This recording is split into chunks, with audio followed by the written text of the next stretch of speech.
Not a problem, but don't grab. No.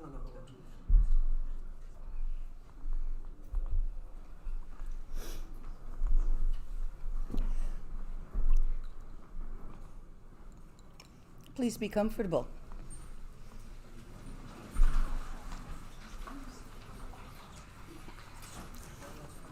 Misha, can you take the Dorje and Bellandamaru away? Yes, one.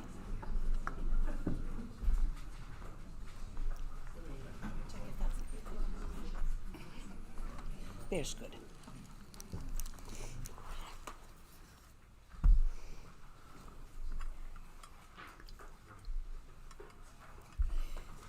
What's in the bumper? Only saffron water.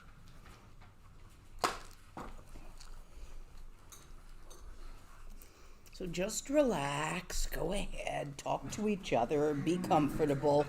Takes me a minute to find everything.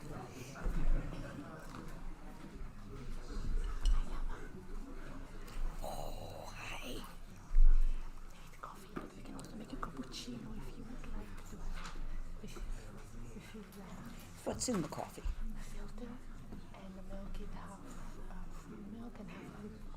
But we can make you a Perfect. cappuccino. Okay. No, this is just right. And water or soda?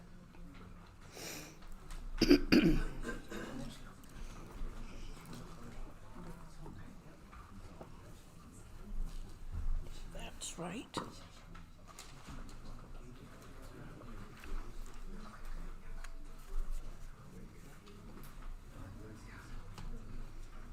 Are we going to be having translation? Yes. Yes, are we going to be having a translator? No. Not needed? Oh, for Dutch you mean? Oh, Yes. sorry about that. Everyone okay with English? Engels goed voor iedereen? Ja?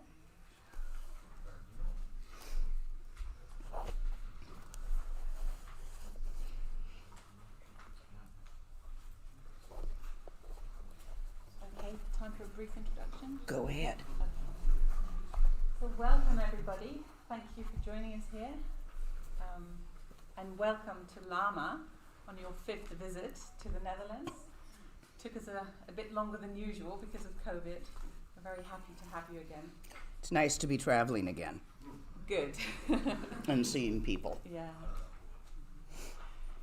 Just a brief introduction to this very special teacher that we are welcoming here today. Lama is a teacher of what we call direct mind perception meditation, which in the Tibetan tradition is known as Dzogchen and Mañjuśrīmitra.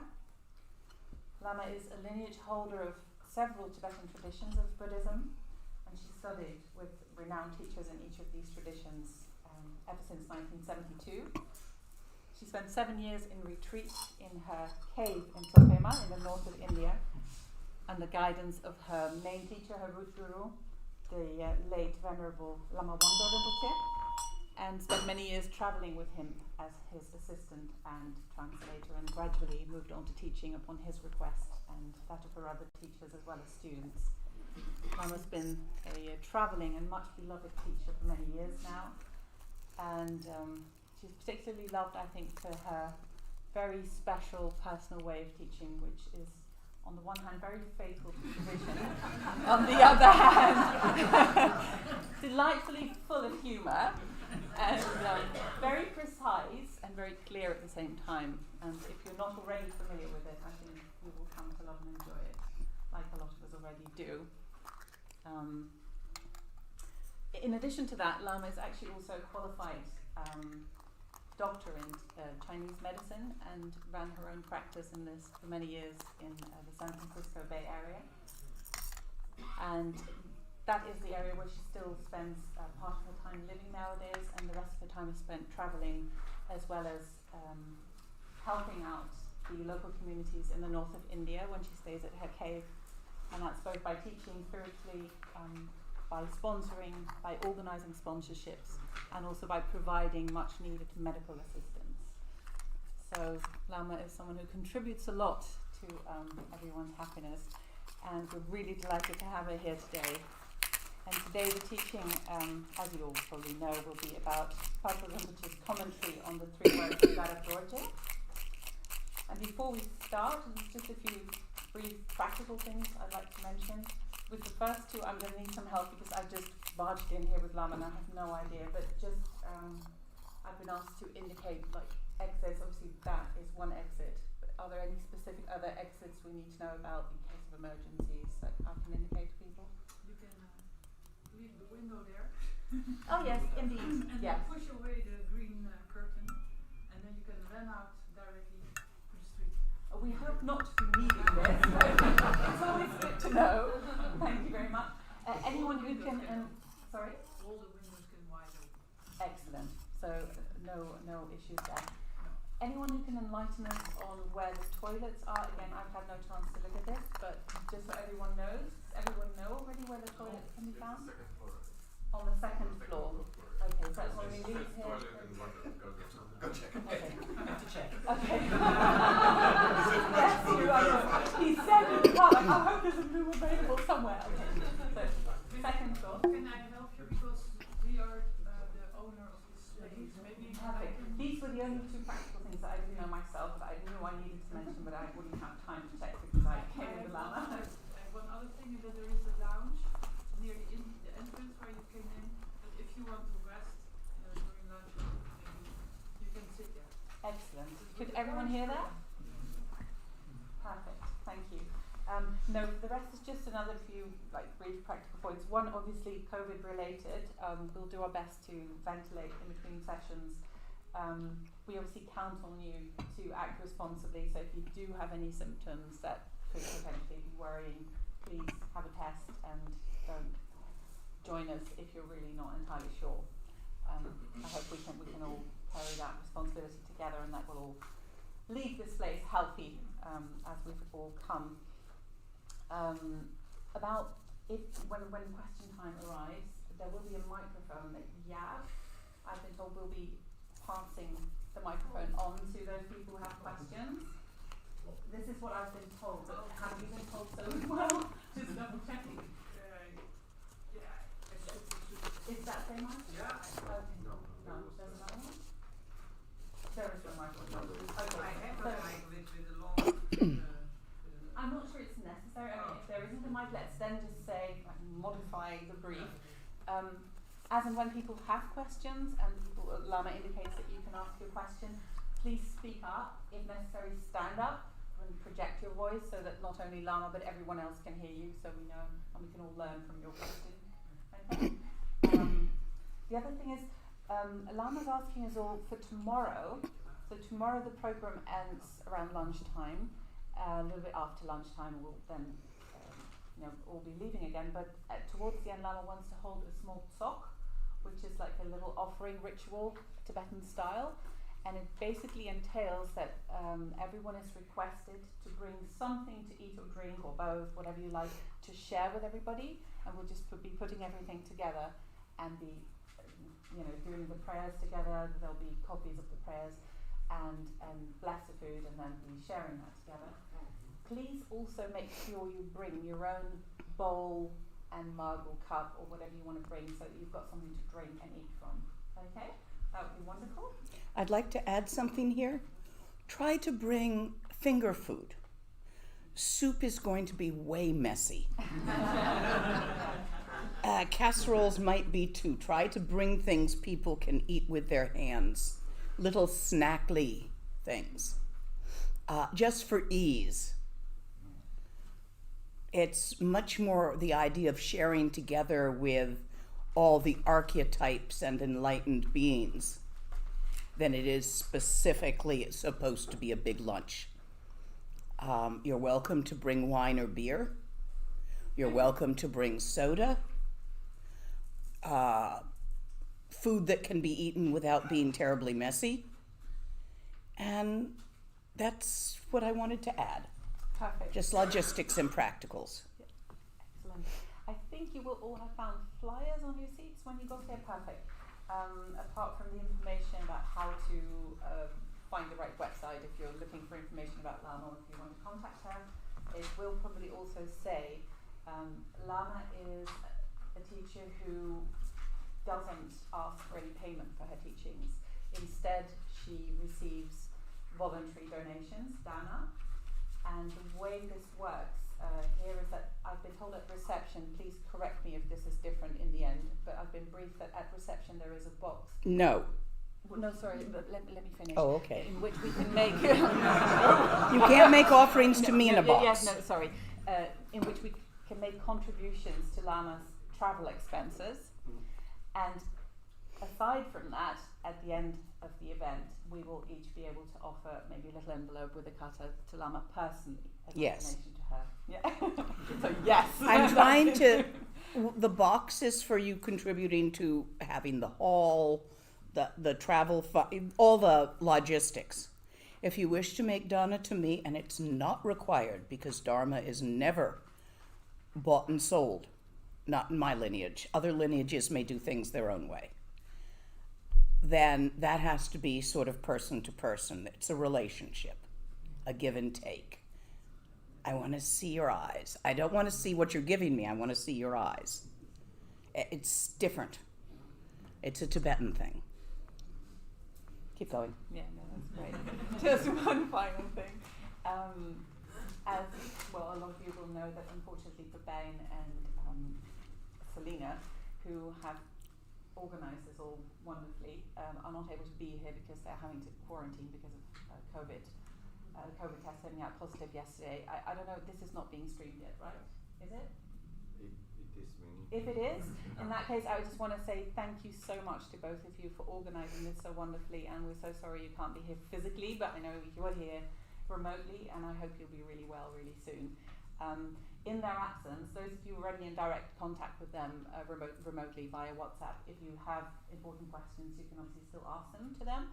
Otherwise, there is Misha here in the front, who in their place will be the person to ask questions to, who will be in charge. And if he no longer knows what to say, he'll be in touch with them as well, okay? So we'll work around it that way, and thank you so much, Misha, for stepping in.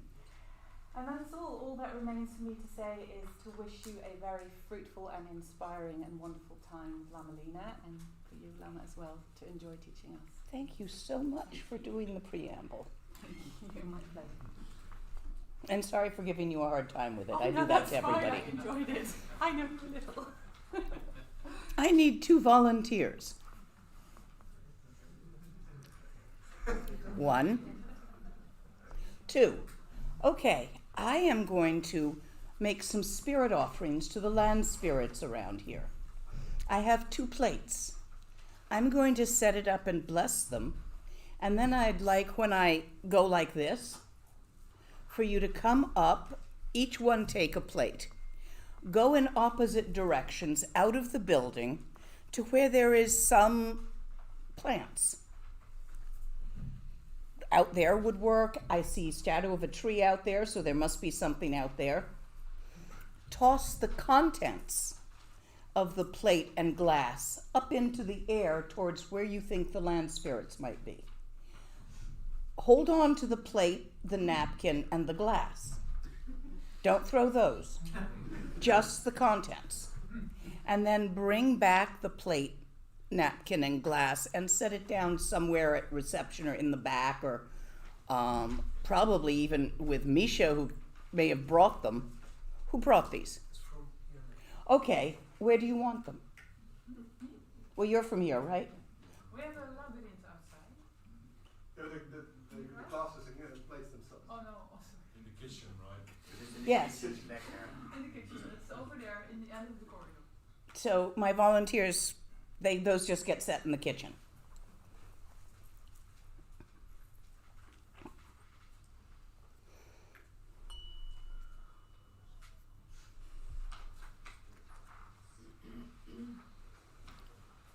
Balame Sanje Rinpoche, Belame Damcho Rinpoche,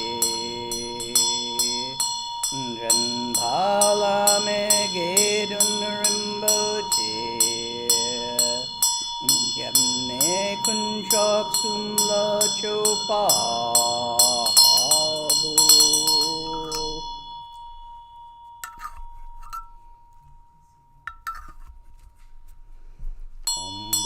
Lame Sanje Rinpoche, Kyumba Tamche Namjo Rinpoche, Jinba Lame Gedun Rinpoche, Kemne Kunchok Sumla Chopa.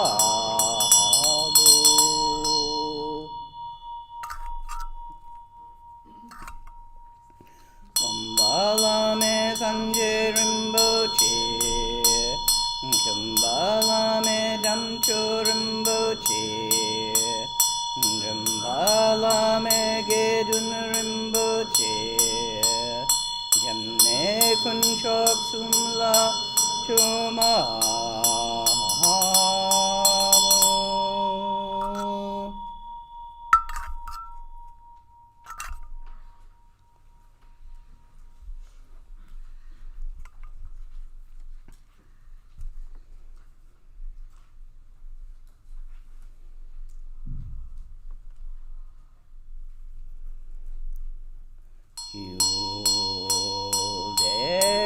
Dagne dak chorche la jaton lakpe chopate bu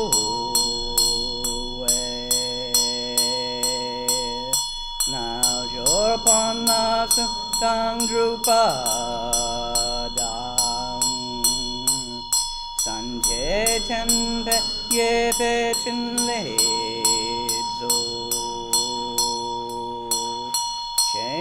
Chu chang solwa de be tu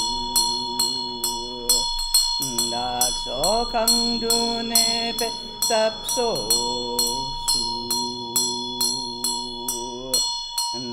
dang ul pan tap su shiva dang chudang tashi pelwe ze du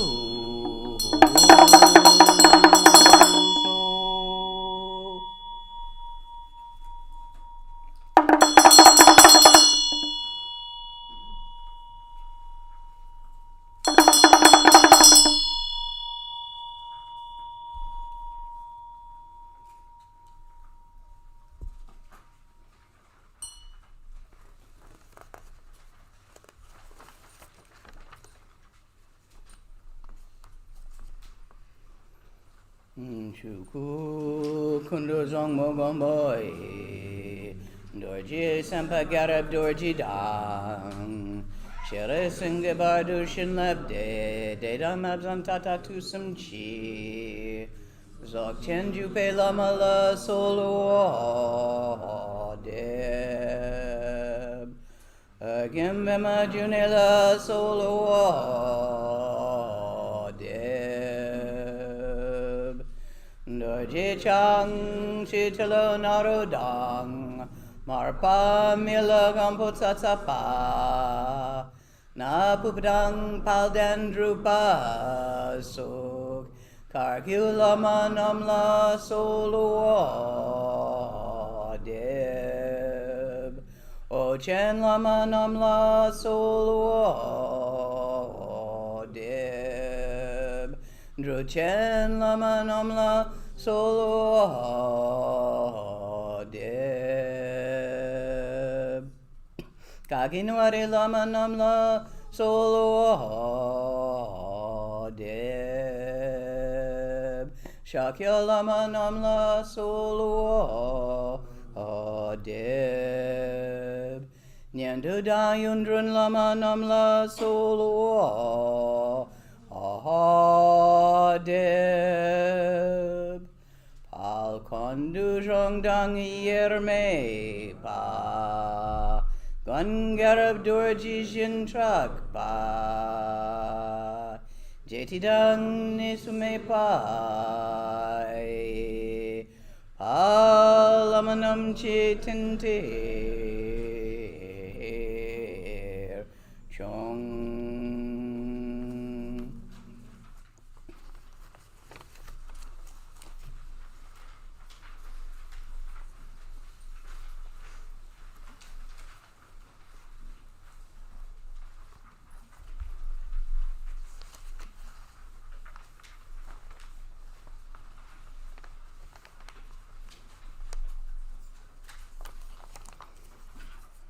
gremlins in my texts.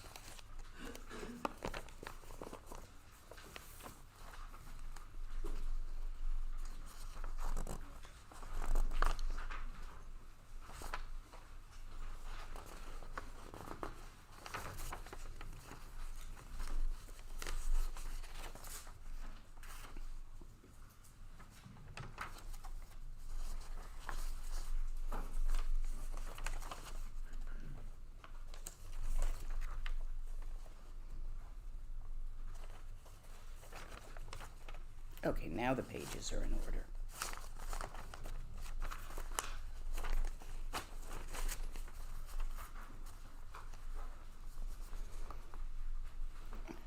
Tsig sum nedet.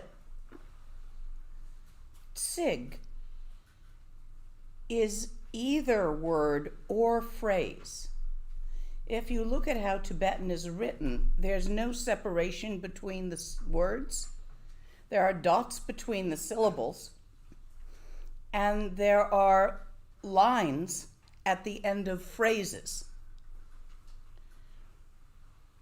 So there are units of meaning, syllables, stuck together into a phrase, not single words.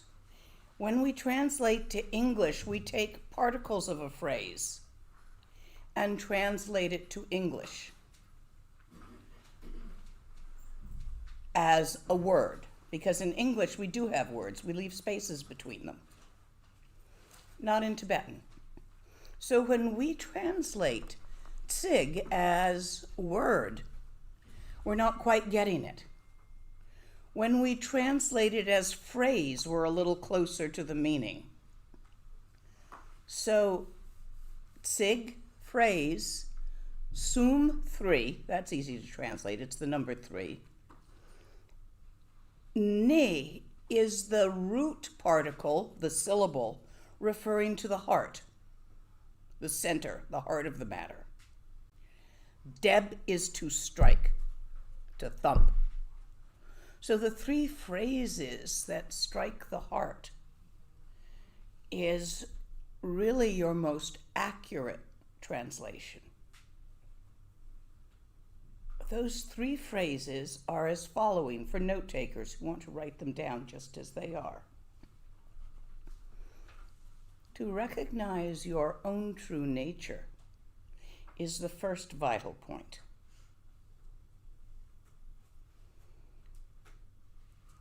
At all times and on all occasions, recognize the already known Dharmakaya nature of mind is the second vital point. To develop absolute certainty experientially is the third vital point. So when it's 3 phrases, those are the 3 phrases. When it's 3 words, it's tawa, gompa, and sopa. These are sometimes translated as view, meditation, and action. Those are doesn't hit the bullseye translations. View presupposes I'm looking at the view out the window. There's a separation between the looker and what is looked at, the view. Tawa does not imply that. You are tawa. The seer and the seen cannot be separated. So I use the Tibetan word tawa, which does not hold the implication of something out there. Meditation. We have so many kinds of meditation in the West. Too broad a term. Gom is a specific kind of meditation. It also can refer to a broad category of meditation, as in the word gompa, which does not mean monastery. It means temple or meditation hall. Got nothing to do with monks. Although since monks tend to live in the building of the meditation hall, where they live is also called a gampa. The point I'm making here, I don't mean to be pedantic, but I want you to understand that the translations aren't accurate. You have to look where they are pointing rather than grasping the word in your own language. The specific meditation here referred to as GOM is quick flashes without grasping. Just checking and letting go, checking and letting go. Short moments without any attempt to retain them or make them longer. GOM. Sopa is the spontaneous occurrence of non-action, not action. When we say action, we think of a doer doing a thing. That's not sopa. When we say conduct, and some people translate it as conduct, we think of a way of behavior. That's not sopa. Hopefully, by the end of this couple of days, you'll have an idea what sopa is.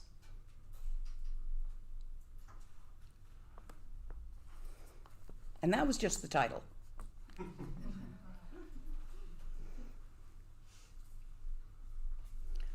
Homage to the Lord of matchless compassion, my kind root guru.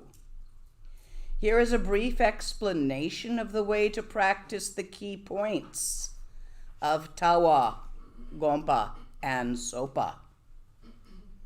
First of all, since the guru is the embodied essence of all the pressure ones, simply paying homage to them becomes in and of itself homage to all the objects of refuge. Homage to the guru. This is guru yoga. It's not about the who. It's not about the personality of the teacher. It's about the lineage. When we recited the lineage prayer just a little bit ago, it started with Kuntu Zangpo, Kuntu Zangmo, primordial Buddhahood. All practices are done within the awareness of Bodhicitta. Bodhicitta is not separate from Guru Yoga, because when we speak of all Buddhas of the 3 times, Buddhas of the past, Buddhas of the present, Buddhas of the future, we're talking about all sentient beings in the 3 realms. What else could Buddhas be possibly made of? You yourself, as your own true nature, innate, indestructible, unfuckupable, katak, Buddha nature. It's always been there. It always will be there. It's just that y'all get too damn busy to notice it. That doesn't make it go away.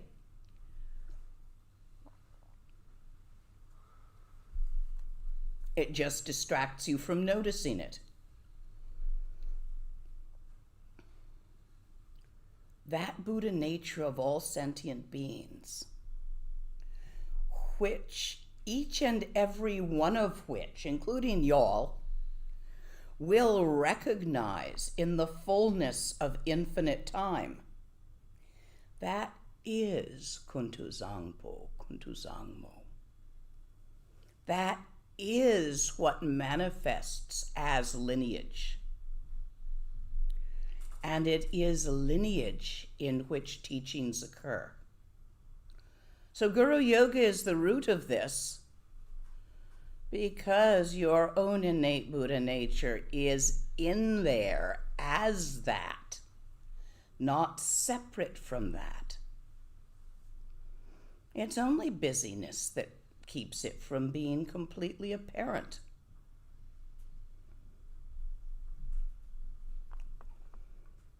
To explain the subject, when you practice after having acknowledged that the root and lineage gurus are inseparable from your own mind, what I just said, as are all living sentient beings of the three realms. We're all in this together, and this is both samsara and nirvana, and they are not separate any more than the blank side of my paper and the written side of my paper can be separated. And your own innate Buddha nature, which is not possessed by you, but which is who you really are, is that. It's not your personality. Personality is always changing. It's the very awareness that gazes out from behind your own eyes. Not what it thinks it is. Not who it thinks it is. But what it really is. Would it be possible to open some windows? I'm feeling it warm in here with so many of us.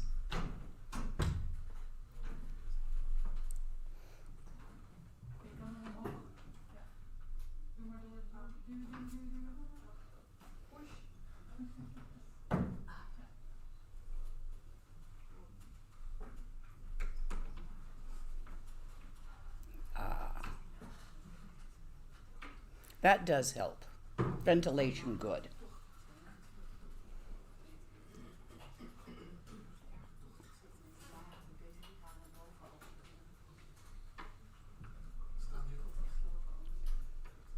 Tawa, Gompa, and Sopa point at the nature of your own mind.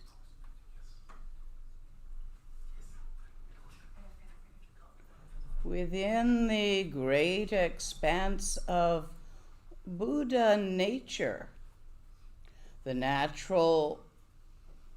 nature of space free from fabrications and mind-made complexities, the infinite display of samsara and nirvana, the two are complete in the equality of the dharmata. To recognize this, not to think this, not even to feel this or perceive this, but to relax as this is the view, to acknowledge, to recognize, to notice. Tawa Longchen Rab Jami. The view is infinite vast expanse. The way this text is written, view, or tawa, gompa, sopa, are associated with names of teachers of the lineage. This is to again point out to you in words that lineage, primordial Buddhahood, and your own mind are actually the same thing. What is not the same thing as that is your ignorance. Ignorance in English usually means lack of knowledge. However, ma-rigpa, the word in Tibetan, means the smudge on your glasses. Something that obscures your seeing, not a lack, but an actual gunk. Obscuration is a better word than ignorance. And what are those obscurations? Busyness. How much time do you spend trying to fix everything and make it perfect? Inner and outer. You clean your house to make it perfect. You plant your garden to make it perfect. You adorn your body to make it perfect. You diet, you exercise to make it perfect. You attend teachings to make it perfect. How's that going for you? Anybody get perfect yet? This is the busyness, which is the manifestation of Marigpa. This is us hand-havers that are constantly picking up what's over here and putting it over here. And then picking up what's over here and putting it over here. Busyness. We're busy with both body, speech, and mind. Mind is busy thinking. Can't shut up. If I tell you to stop thinking for a minute, right now, try it.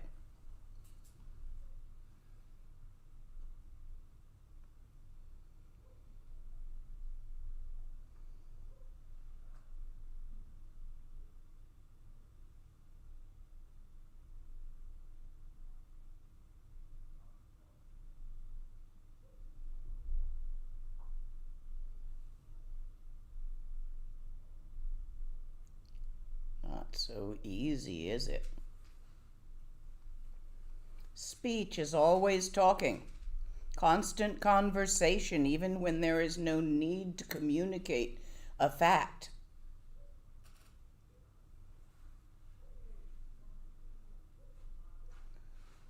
Form is constantly being adjusted with the hands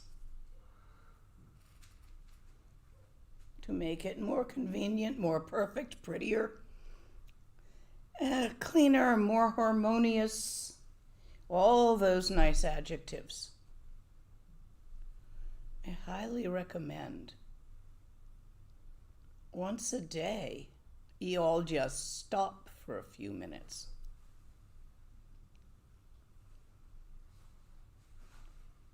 Just stop. Put down your sadhana, put down your Dorjian bell, put down your laundry, your broom, put down your computer, your phone, your iPad, and just sit there for a minute. Whether you meditate or not, a moment of undistracted unbusyness.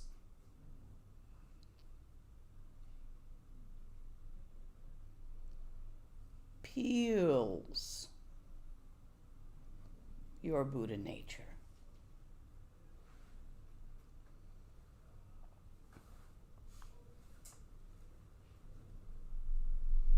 The unfabricated nature of this tawa is resolved through awareness aspect, through knowing, through the direct knowledge, the direct seeing, not through intellectualizations, not through corrections or tactile.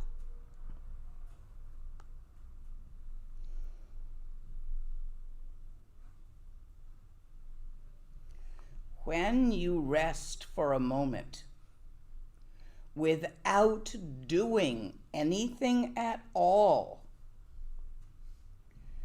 in even relaxation, evenness relaxation, this emptiness of entertainment, this emptiness of form, this emptiness of speech, of doing, in and of itself, it is the great open-heartedness.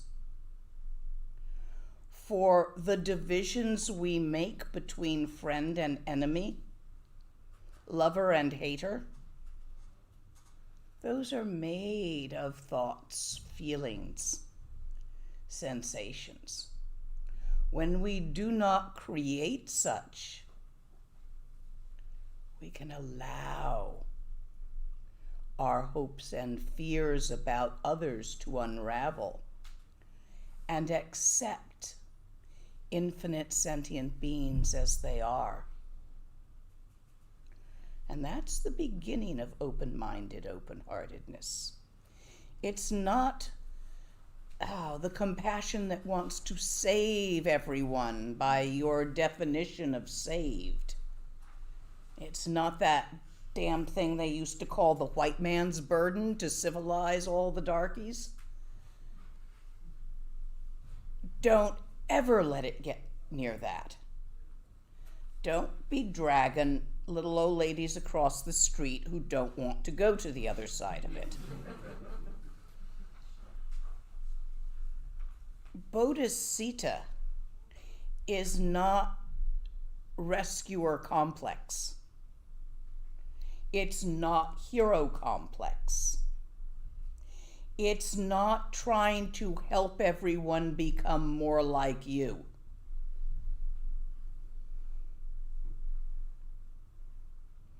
It's an open-minded, open-hearted love and acceptance for everyone and everything just the way it is. And in that openness, yes, you're open to request,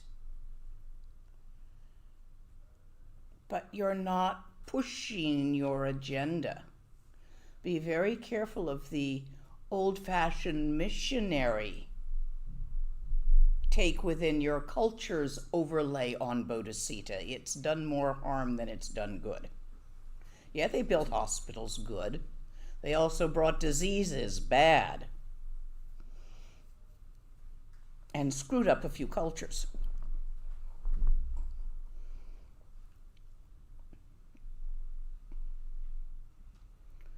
To understand that the infinite open awareness, just as it is the open-hearted of Ninji, open-hearted great-heartedness.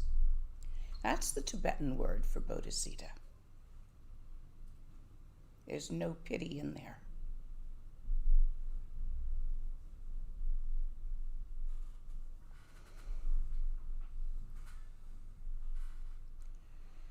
Therefore, we call the second word Gam. The meditation is Kensei Ozer, Gampa Kensei Ozering. Light rays of knowledge and love. Light is the symbol of awake awareness. The light, the clear light, the transparent light in front of me, between my hands, there's light there. It is utterly transparent, selwa. But if something enters the light, you can see it. Because there is light there, not darkness. The light by which the seer sees is the symbol of the awareness by which all life dances with perception and creativity. Your very own awareness. The simplicity of that which looks out from behind your own eyes, not the complexity of what it thinks it's seeing, not the stories you tell yourself about your personality, who you are, who they are, what that is. The raw, unadulterated, pure seeing, which is empty of separation. That very emptiness is itself open-minded, open-heartedness, Bodhicitta. Kenseoser means transparent light rays of love, of open-minded, open-heartedness. So look, we're associating the first word tawa with infinite vast expanse, that which is symbolized by space or sky, in which all form dances. Space is not just here. The entire universe is full of space. Matter whirls about in it. Space is the symbol of tawa. Infinite, vast, and empty. The awareness, which is the clear light which pervades tawa, which pervades that empty space, is the symbol of Bodhicitta, awake, alive awareness.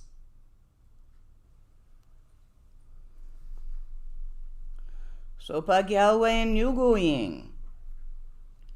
The action is Gyalwe Nyugu, meaning also a teacher in the lineage, also meaning sons of the victorious ones, a euphemism for bodhisattvas. To be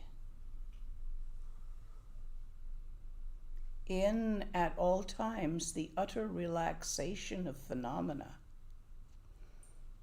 a flow of bodhicitta in emptiness. This is the spontaneous action of non-action, in which every thought, every physical sensation, surrounded by thought and turned into a perception, ridden by feelings about the story and the thoughts you've thought about it, in that, each bit of it, when you see it as it is found to have neither form, object, neither substance, nor duration. In this way, Sopa is the spontaneous dance of bodhisattvas, which provides to all beings what is needed without volition or thoughts distorting what is needed.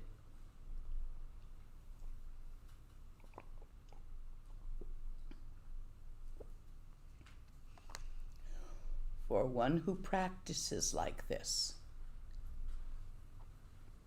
there is no doubt about enlightenment in one lifetime. You see, this is easy, not difficult. You can do this. It's a little too easy for some of you on account of there's no doing in it.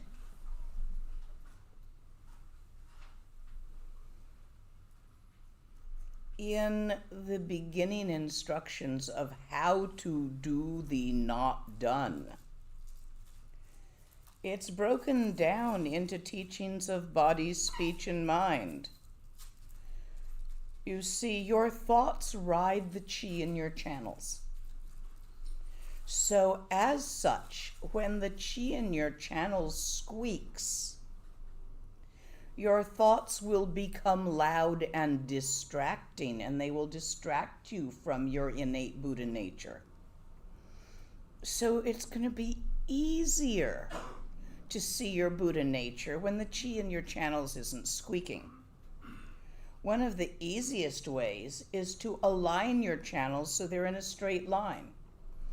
If you're a chair sitter, these are the worst possible chairs to sit in. Sorry about that.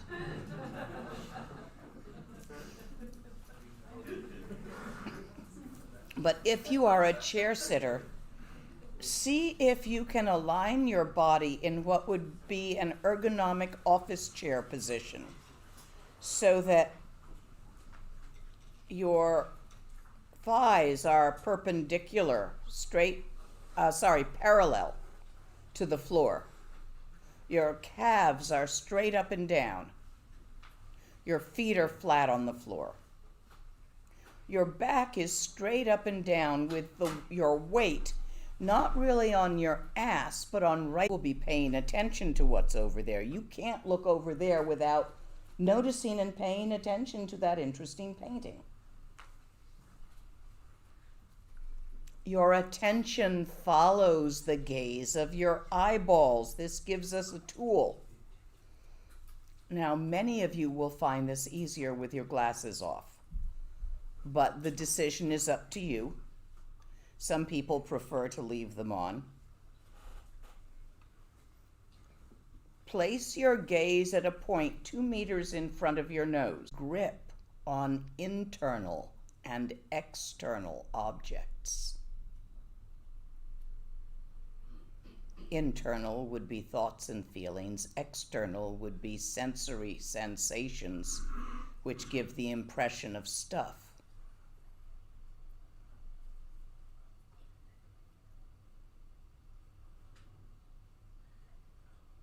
As you relax and look with your attention to where the thoughts occur without thinking about it or following the thoughts into a series of assumptions.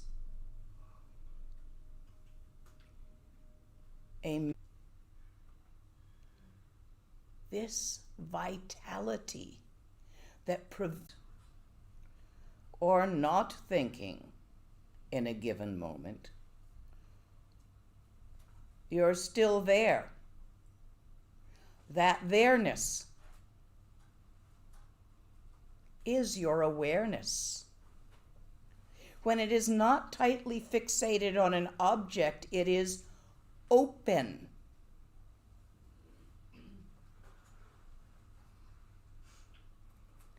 When we say Rigpa, the Tibetan word that translates as awareness, we literally mean that which looks out from behind your eyes, the seer. The seer is not the personality it sees itself as having. Do you not have some days when you think you're a right idiot? Do you not have some days when you think you're the cat's meow? Sorry, American phrase. It means absolutely wonderful. Or moments, if you don't get whole days like that.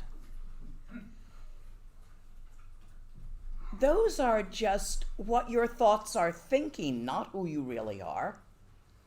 The personality you think you have with all your good points and negative foibles, those are thoughts. It's not real. You're not who you thought you were. You're changing all the time, mood by mood, hormone by hormone, interaction by interaction. Read another book. You just interacted with a author. Sorry, I'm old. I get nominal aphasia for words. You just interacted with an author. Their ideas are now stuck in you. Have a conversation with a friend. Now their ideas are stuck in you too, and your ideas are stuck in them. Can you remember a conversation that did you some harm when you were a child? Most of us can.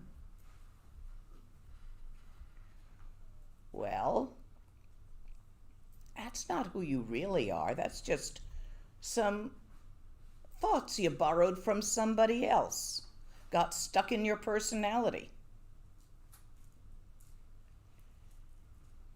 Let go.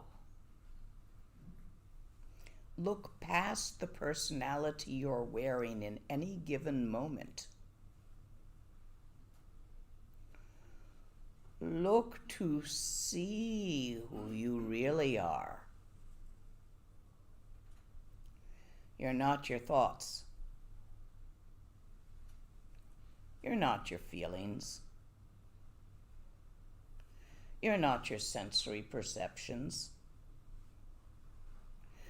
You are the experiencer of those things. So follow your thoughts, feelings, and perceptions home and find your mind.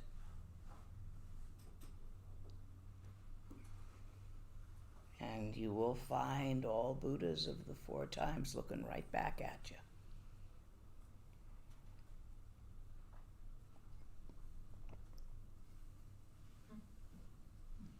Who pours water? I couldn't remember. Tawa, infinite, vast expanse. We constrict ourselves to fit into Mama's expectations, society's expectations, our own expectations, what we think we ought to be. And it's all tight. And it hurts. Don't you just love when you finally get home and you can take your bra off?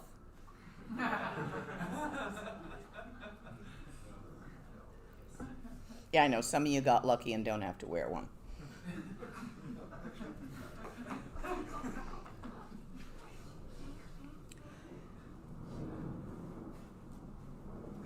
All of these expectations, including the ones about where your tits should be,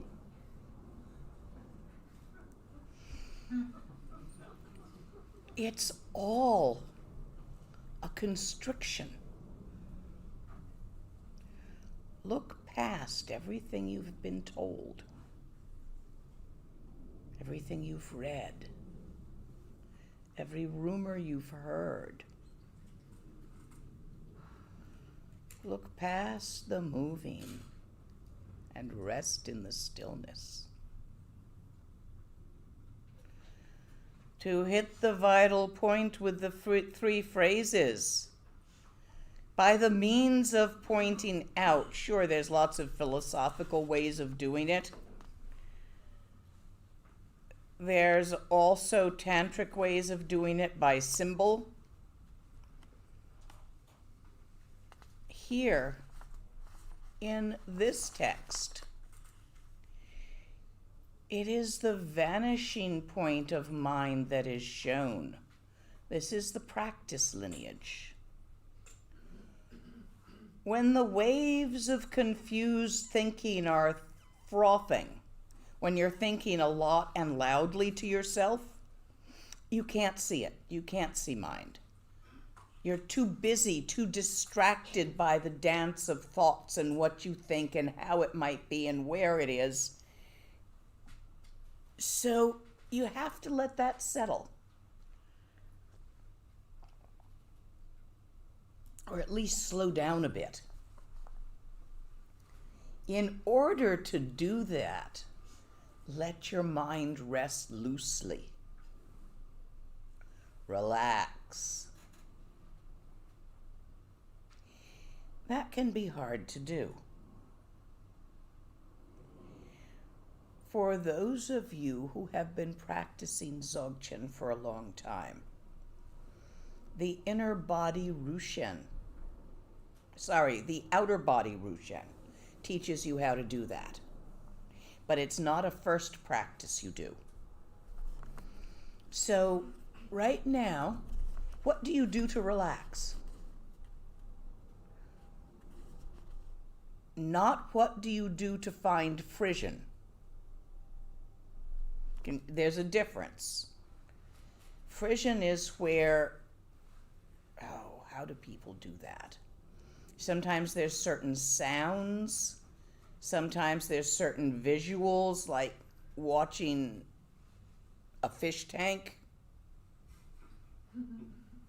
Different people have different ways.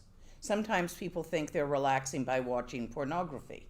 But actually, if you watch yourself doing whatever you do that way, you'll notice you're actually tensing certain muscles and not really relaxing. So when I say, what do you do to relax? Not how do you occupy your mind, but how do you simply relax? Do you ever just sit there? Good one. There is a simple trick. Take a deep breath in through your nose and blow it out slowly through your mouth. Try it with me.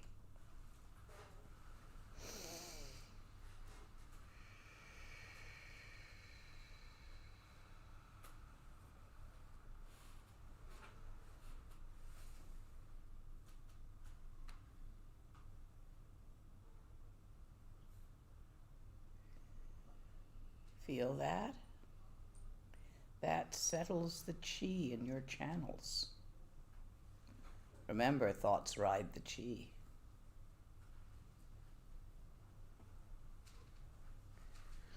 See if you can let your mind rest without making anything up. If you are able to do that, that itself is luminous awakeness. That itself is mind looking. We will at first continuously try to make up something fancy. Clear light. You'll think it's some bright white, pupils dilated, wow, with rainbows maybe even, or those feelings you got when you took acid of that brand. If you're old enough to remember Clear Light brand. That is not what we mean. It's something much simpler, much more ordinary and down to earth. It's just relaxing the mind and shutting up talking to yourself. Ever so simple to say, not so simple to do.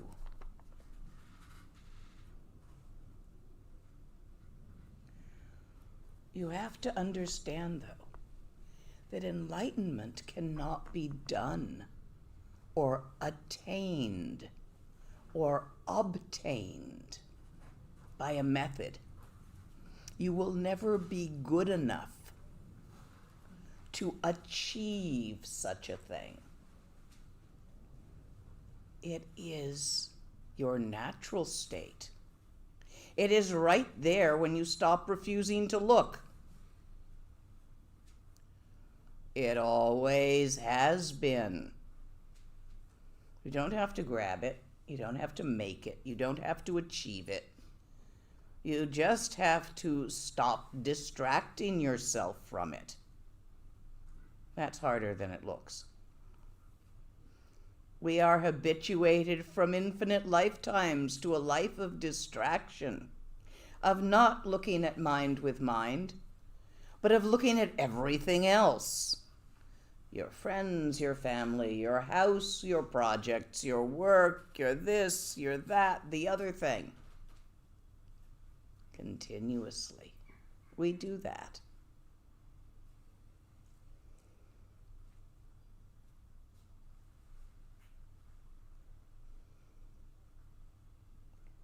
So, while relaxed,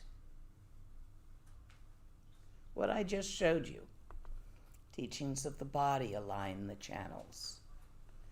Teachings of the speech shut up. Or at least stop paying attention to the nattering.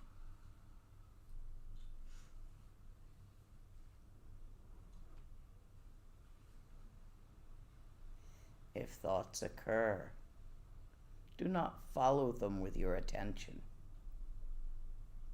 Let your attention rest between, behind, in the infinite openness where the thoughts occur. That vital, alive, and lucid openness in which you are its lucidity.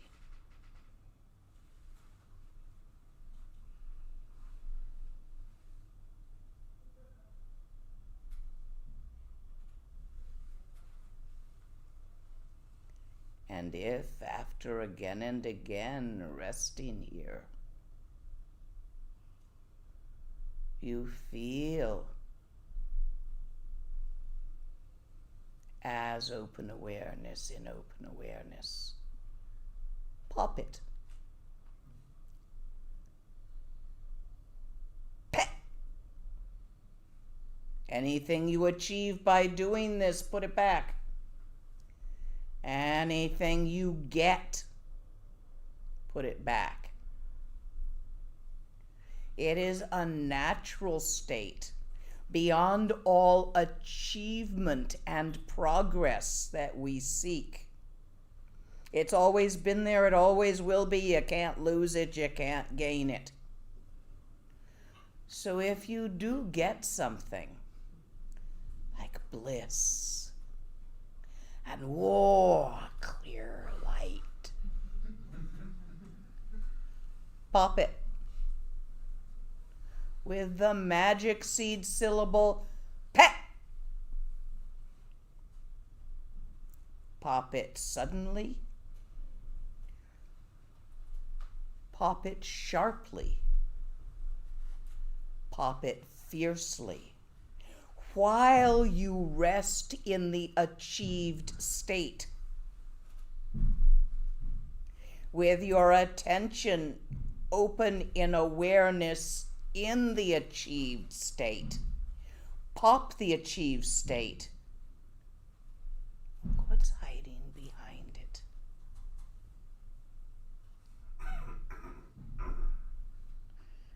That's who you really are. And in a couple of moments, you'll begin entertaining yourself again, so you may have to repeat the process. Are there questions so far?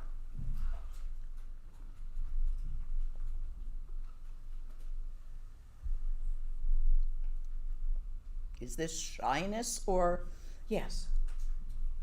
You were talking about, at one point you used the expression there. You said the there-ness is you or something like that. But,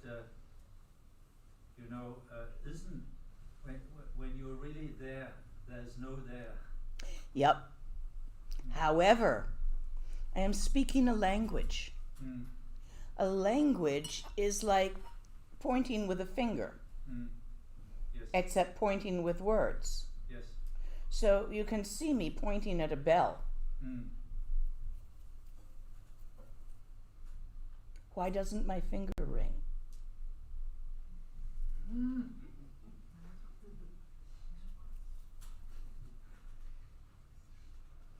I've tried this many times. I can never get my finger to ring. I have. Only the bell will ring. So I am pointing with words, and by nature they will, every single one of them, be inexact. See, each one of you, if you can spot what the word is pointing to.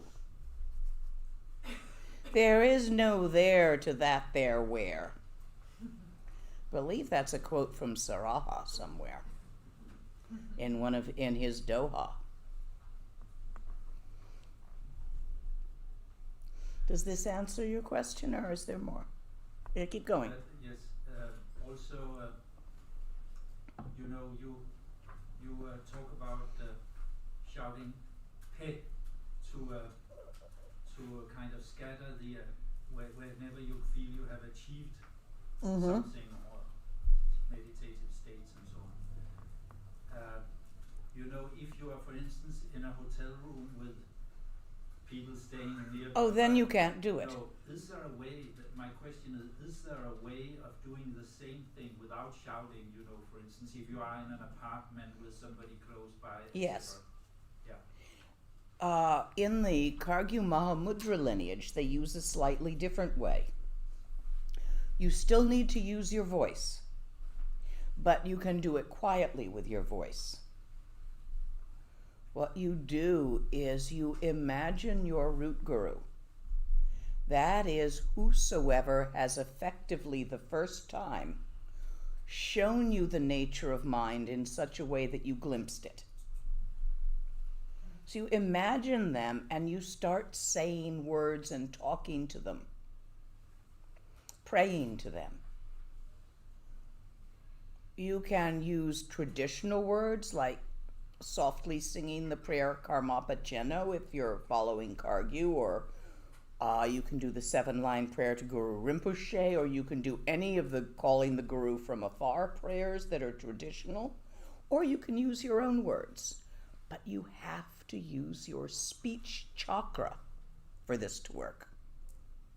So you out loud pray to your Guru to bless your mind stream, your illusory self, your personality, whoever you think you are, your practice, your seeing, to bless you by merging their innate natural awareness with yours in such a way that it is perceptible to you. And you use your voice to request this again and again for some minutes, a minute, 2 minutes, 10 minutes, until you feel that you have done that, and then you just sit quietly and imagine their heart and your heart as one.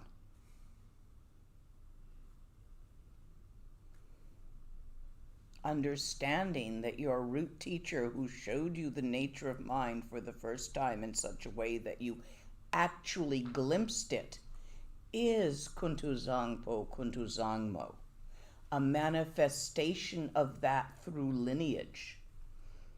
You're not asking their personality. You're asking their Buddha nature to merge with your Buddha nature. But it's really hard to talk to something as rarefied or as seemingly big as that. So instead you visualize it as your root guru. This is the other way of doing it that makes less noise. The pet doesn't have to be loud, mind you. It has to be sudden, short, and sharp. So, pet, pet. And it's only done in private practice, not in group practice. If you start doing it in group practice, you're just all going to sound like microwave popcorn, which is not the point. So this is when you're private and alone and not in the grocery store. It's for on the cushion. And as long as it is fierce and sharp and sudden, and as long as you are looking exactly at the acquisition, the realization that you think you got, that it feels like you got, the bliss state, the clarity of pure, clear light pervading the universe, however it feels, you have to be looking right at it. If you're not looking right at that, if you're not right in that when you do it, as my teacher Rinpoche, Wangdo Rinpoche always said, all you're going to do is startle your fleas. For it to work, it's the 3 aspects of the seed syllable and the looking have to be all together, simultaneous. Does this answer your question? Yes, if I may just ask a third thing. So, you know, when I know, you know, my words are not sufficient here, but when I kind of succeed with the pen, even though there's nothing to succeed with, then I'm kind of left in a state of wonderment for a moment. And then what I do is I don't do anything, I just let it be. And then maybe after some short moments the sense of wonderment may fade away, and then I can again look at the mind and repeat the process. And so is this correct? That is correct, absolutely correct. That wonderment will decrease over time, and there will become an ordinariness to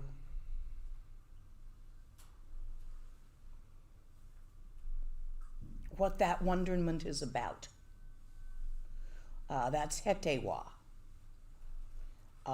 which is sometimes translated as a momentary blankness, but it's not a dull blankness, it's a vital blankness. Again, neither of us is getting there with words. Our words are only pointing, so I'm following what you're pointing at, you follow me too, and we'll just go like this. It's working when you combine it with the other part of GOM, which I'm going to spend more time on tomorrow, which is the quick glances. When you combine that, you're going to find that slowly, quite naturally, something quite ordinary will notice itself. It's the only way I can point with words. Until the funny words of stabilizing trekchö as if it was something you got to do will be joke recognized. You don't stabilize anything that wasn't inherently stable. You simply notice the inherent stability beyond the least bit of doubt. And that is the stabilization of trekchö. And that by itself will lead to rainbow body enlightenment in this life or in the bardo. Will you repeat it simply? That by itself. Before that. By repeating short moments, you will recognize the inherent stability of trekchö and see that it naturally pervades all comings and goings without moving. In that recognition, noticing, you will see that it's always been like that, and so trekchö is stable. Yeah, I have difficulties in Dutch with the words trek. Trekchö is the name of the meditation of Dzogchen. Oh, It's called cutting through. It cuts through the crap. Sorry, that was the word. I do stick in Tibetan words occasionally when I don't actually have a good translation for them. Other questions? Only one question. You already said that let loose your thoughts, shut up mind. And what can you do if some particular thought is coming back like an obsession?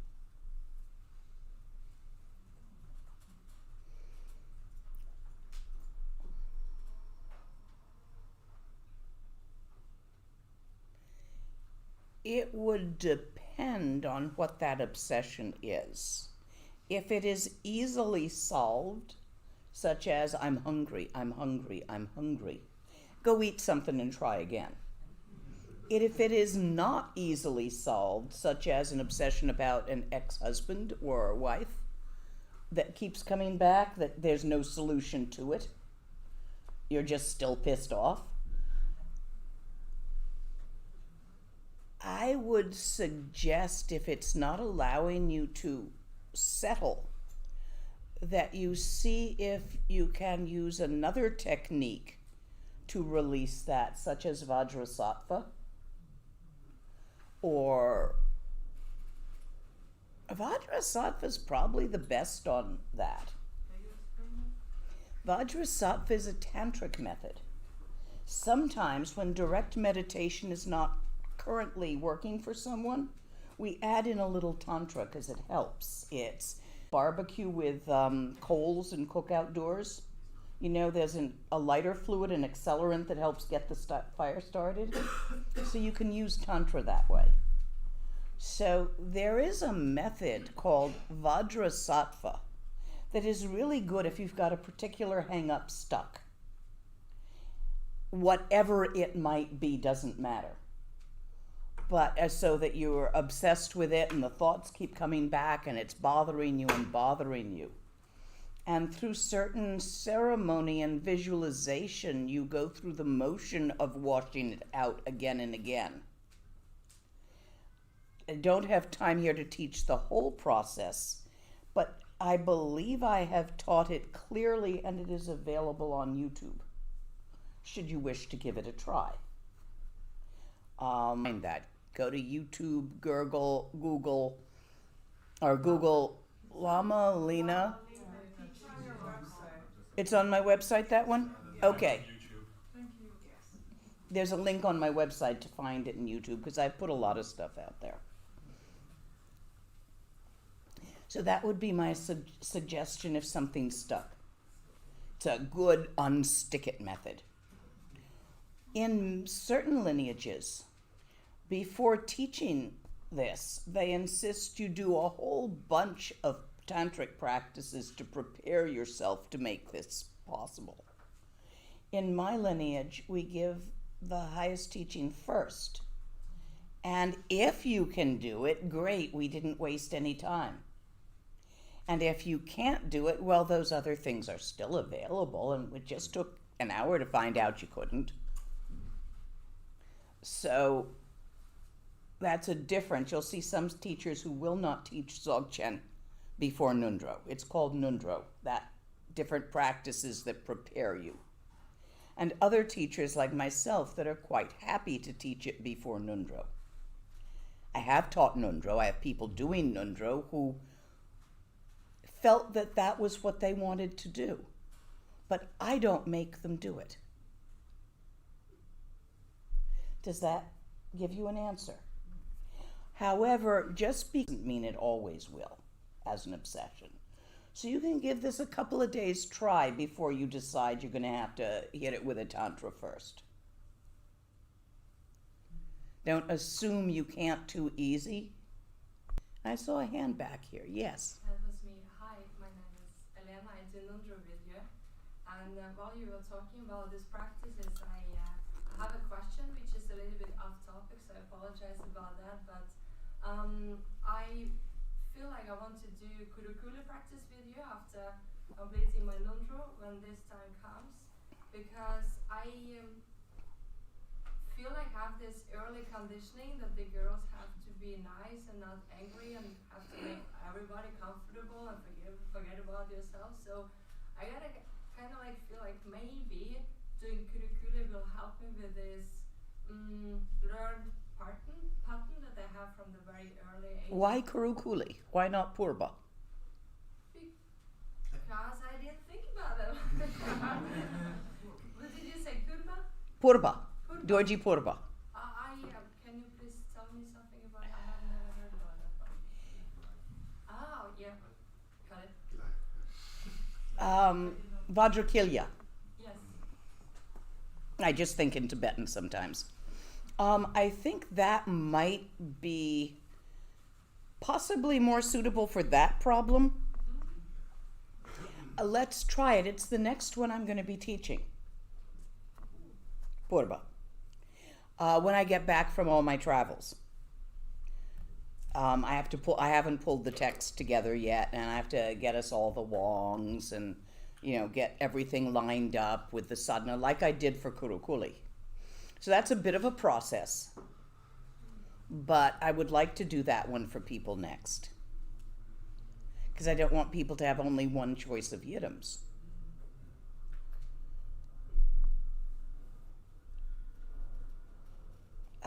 So keep an eye out for that and work on your nundro.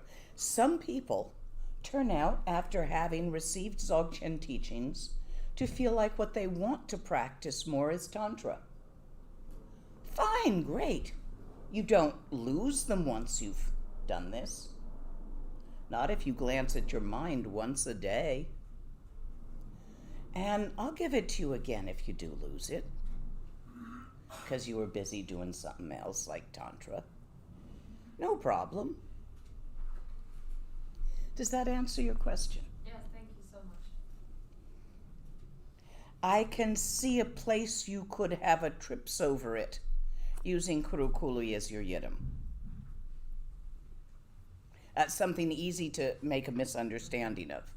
So I'm thinking Purba might work better for you. Thank you. Other questions? I have a question. I once read two Zen stories. In the first story, there was this monk meditating, and then he saw the incense break up and fall, and at that moment he got the satori. And in the other story, there was a monk and he was meditating, and then he had to pee. He went outside and he peed in a basket, and then he heard the sound of the pee falling in the basket. At that moment he got the satori experience. Is that similar to this trekchö cutting through? Zen is a slightly different process.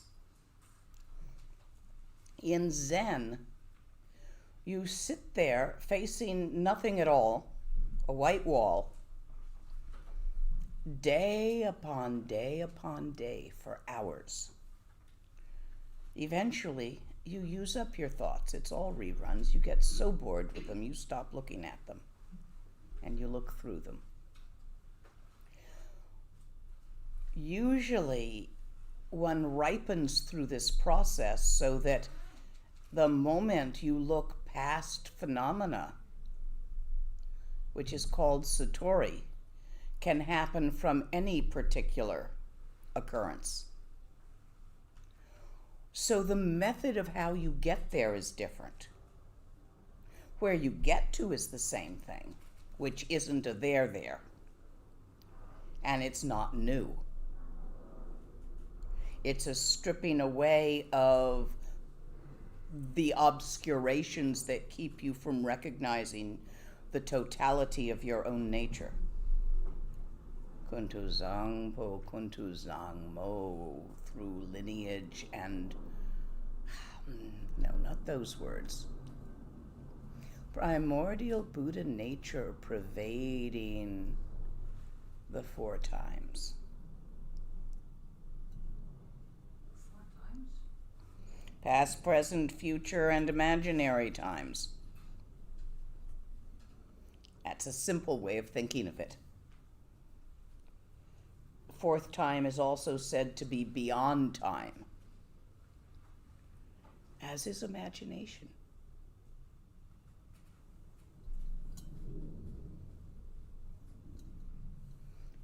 Did that answer your question? Good. Other questions? Yes. What is the mantra Om Avidya Mashrī? That is the mantra of the life force of Bodhicitta, called Amitabha, Opame, light or brilliance beyond compare, light beyond compare. It is the mantra in the mandala of the initiation deities, or the Dhyani Buddhas of the Western direction, the light behind the sunset. the light by which Om Ami Devari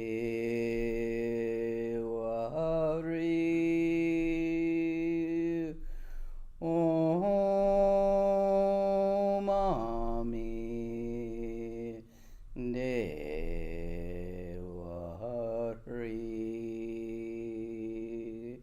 It is a symbolic tantric method for approaching enlightenment.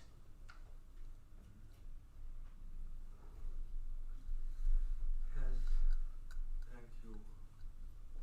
Other questions? Yes, in the back. Yes, about the pointing the true nature of mind with the teacher. How does that work? Is that happening with specific courses or? It's telepathic. It is tossed out there as part of the teaching. Words are used as a carrier wave, but it is pointed out in 4 ways: intellectually, emotionally, symbolically, and telepathically. This is called the 4 wongs of the pointing out. It will occur over the course of these 3 days. In fact, they'll be repeated again and again. So if you simply follow the words used into a state of open relaxation, the telepathic components should go in. And that's called the pointing out.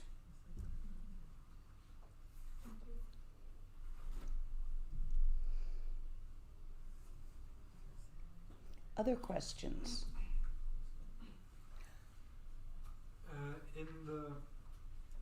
I'm just the root text. I'm reading along with you. Yet in this version by Dzogchen Rinpoche, the pith is used not to destroy any particular nyam, not to pop any particular nyam, but just immediately, just standard, as a standard part of the practice, while relaxed and remaining evenly in that state, suddenly exclaim the mind-shattering pith. Yes, Yeah, that's what I said. Yeah, but he doesn't use it. Oh, because this is the root text, you need the oral lineage as well. So the oral lineage explains what is meant by that. If you can get yourself into that remaining, that is an experience that you have created. You see in the root text? Yeah. So this is not that you do pay automatically, but if you are resting in remaining in awareness, you've created that because you weren't before and now you are, so it had a beginning. So that's a nyam, pop it with pith. If you are not resting in that awareness, there's no point in using pith. And though you also use pith for other nyams. So by saying here that, by describing this mental, this place, he's kind of pointing you, he's giving word pointing out. It's almost a trap in a sort of way, that if you think that you made it, you didn't pop it. Yes. Yeah. Okay. So if you followed the instructions, then you think you got something. So that's what that's meaning there.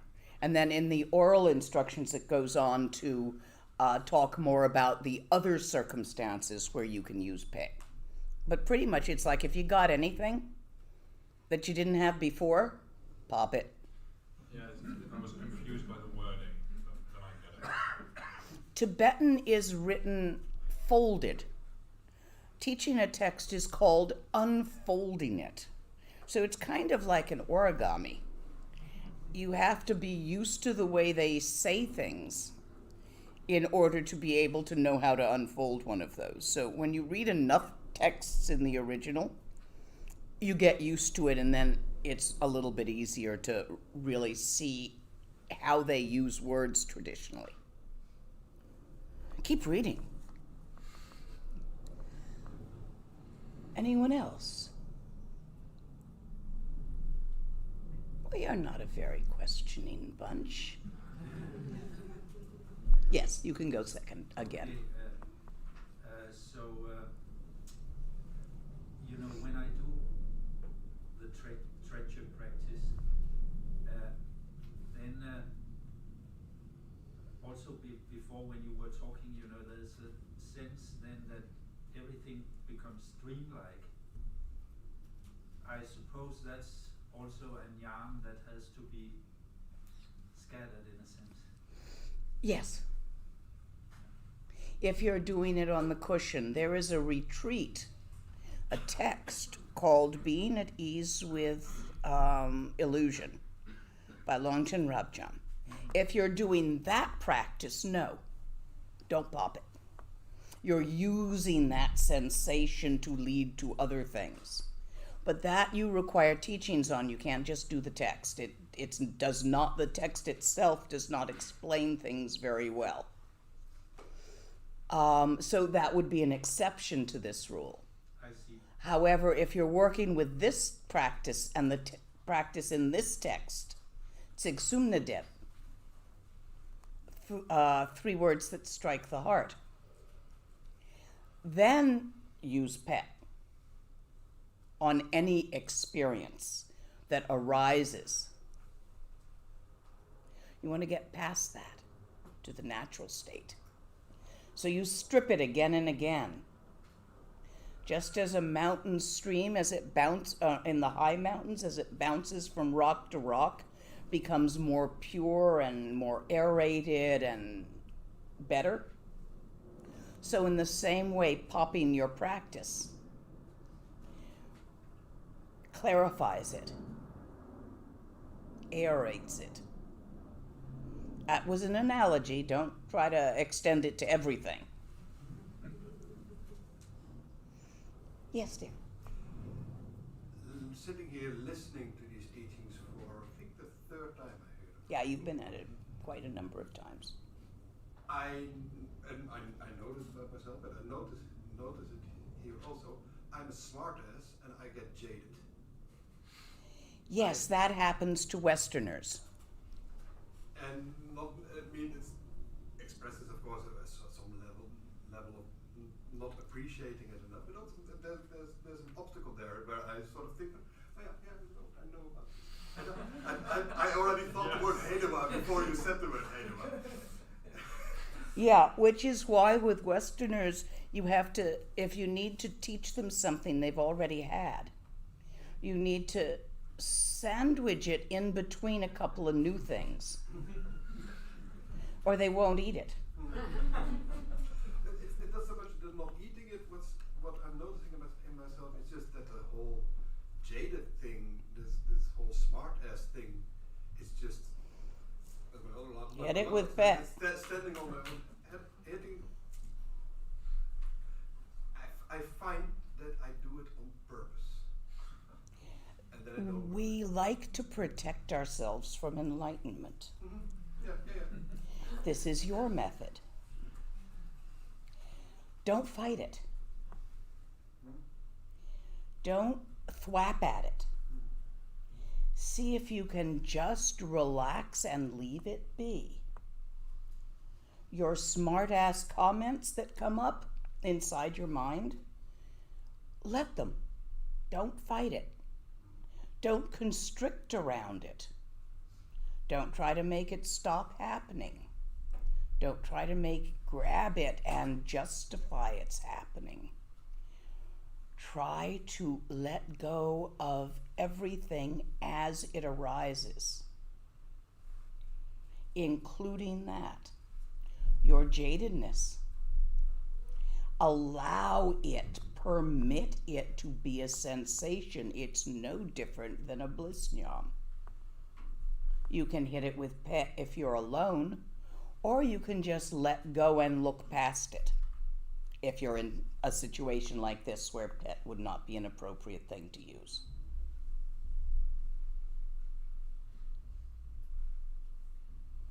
It's just one more defense mechanism of enlightenment. People in the beginning of their practice aren't close enough to glimpse it and need to defend against it. Because one of the things that keeps us trapped in samsara is fear. The other thing is hope. For as long as you hope for one outcome and fear another outcome, you trap yourself.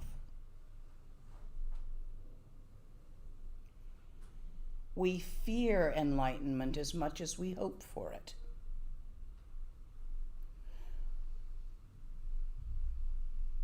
We fear the loss of our entertainments.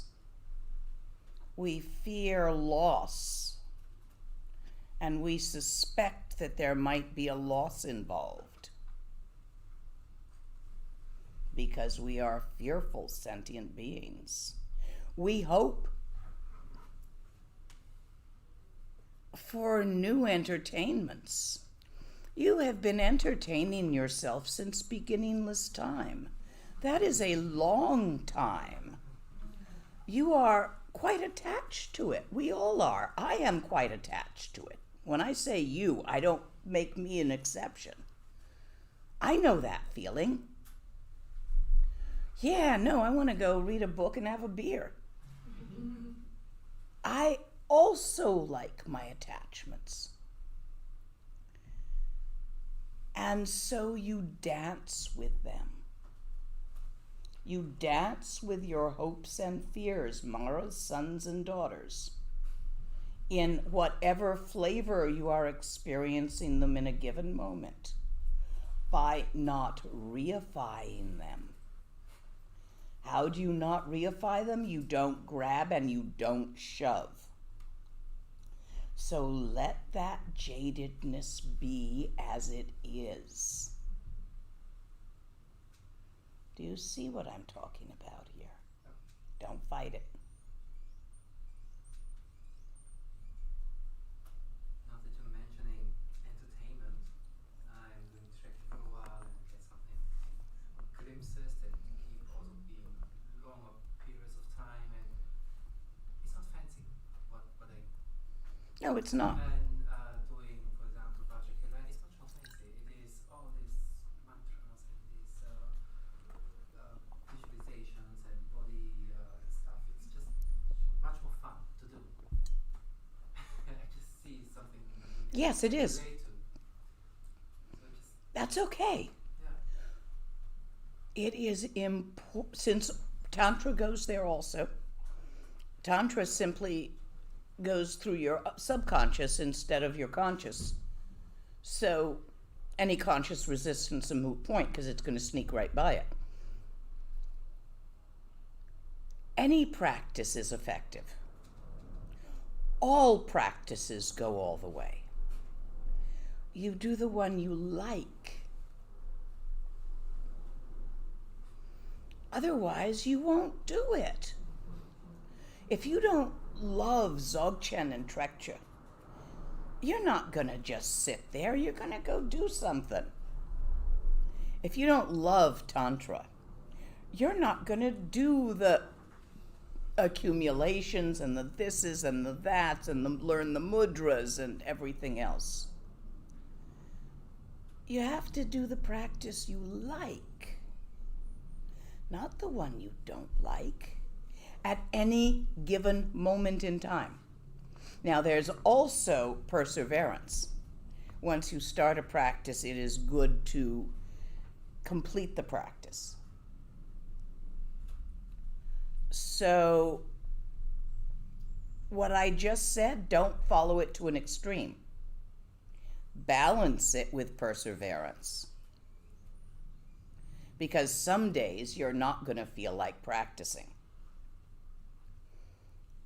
whichever practice you choose because you like it, do it on the days you're not in the mood at least a little bit.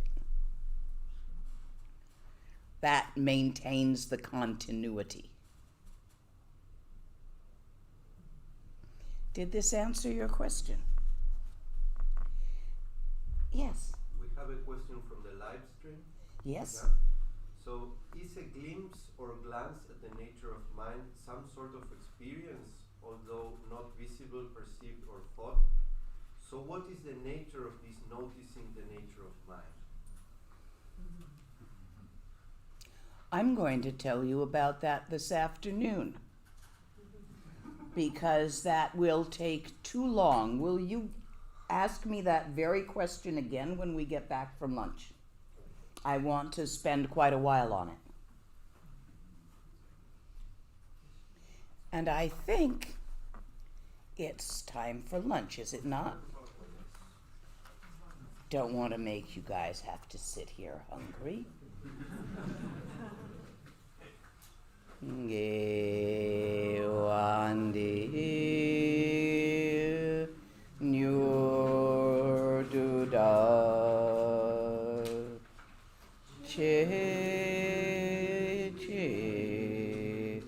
Sala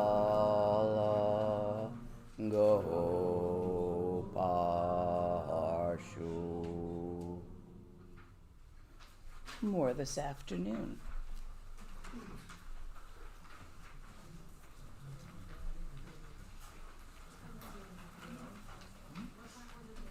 What time do we start again?